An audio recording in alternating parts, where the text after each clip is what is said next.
Do you feel engaged at work? We spend 90,000 hours on the job. 90,000 hours. That is a lot of time. Yet, 2/3 of employees say they are not engaged at work. Peter Drucker addressed the engagement issue with his most crucial question that we can ask ourselves. What can I contribute? Today's video continues my previous episode, The 3 Stonecutters. So if you missed it, then please go watch it.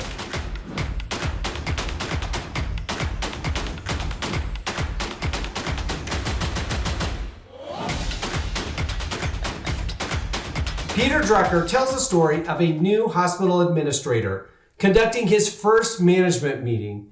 He began pulling his hair out when the agreed upon solution to a problem was challenged by a question.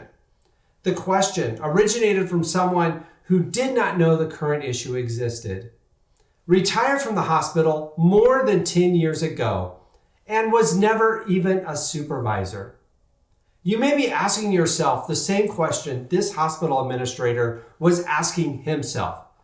Why is this happening? I know that some of you watching right now may think you know the question that was asked. You might be thinking the question was, what can I contribute? Well, that's a good guess. It is wrong. The question that unraveled the proposed solution was, would this have satisfied Nurse Brian? Who is Nurse Brian? Nurse Brian previously worked at the hospital more than 10 years ago.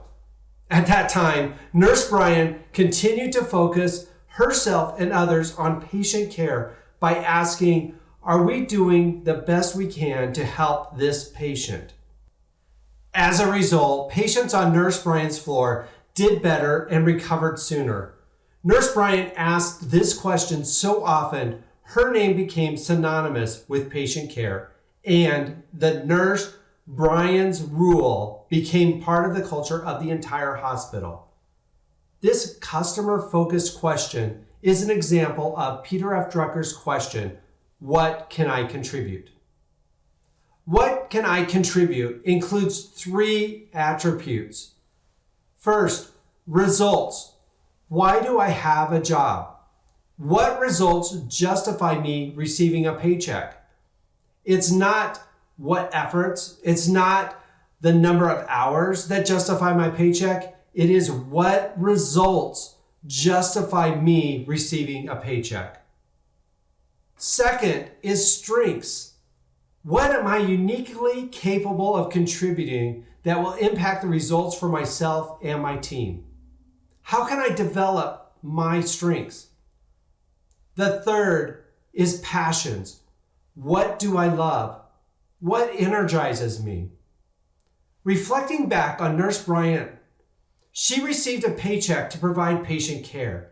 She used her strengths to galvanize her floor around delivering the best care for patients.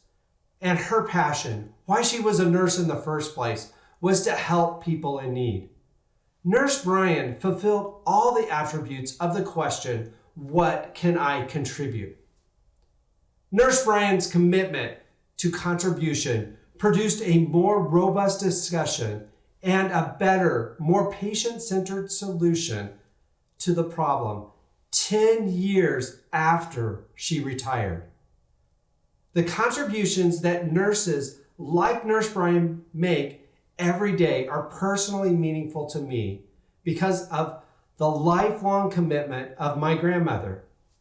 After serving as a nurse for over 50 years, she logged over 7,000 hours of volunteer time as a hospital patient ambassador.